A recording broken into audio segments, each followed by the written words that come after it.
کچھ زیادہ دیر نہ گزری تھی کہ اس نے آ کر کہا، میں نے وہ معلومات حاصل کی ہیں جو آپ کے علم میں نہیں ہیں۔ میں سبا کے متعلق یقینی اطلاع لے کر آیا ہوں۔ میں نے وہاں ایک عورت دیکھی جو اس قوم کی حکمراں ہے، اس کو ہر طرح کا سر و سامان بخشا گیا ہے اور اس کا تخت بڑا عظیم الشان ہے۔ آیت سجدہ۔ میں نے دیکھا کہ وہ اور اس کی قوم اللہ کی بجائے سورج کے آگے سجدہ کرتی ہے۔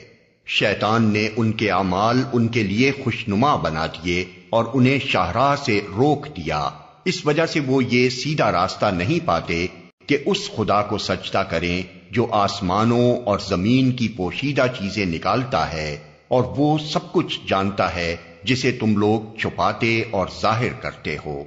اللہ کے جس کے سوا کوئی مستحق عبادت نہیں، جو عرش عظیم کا مالک ہے۔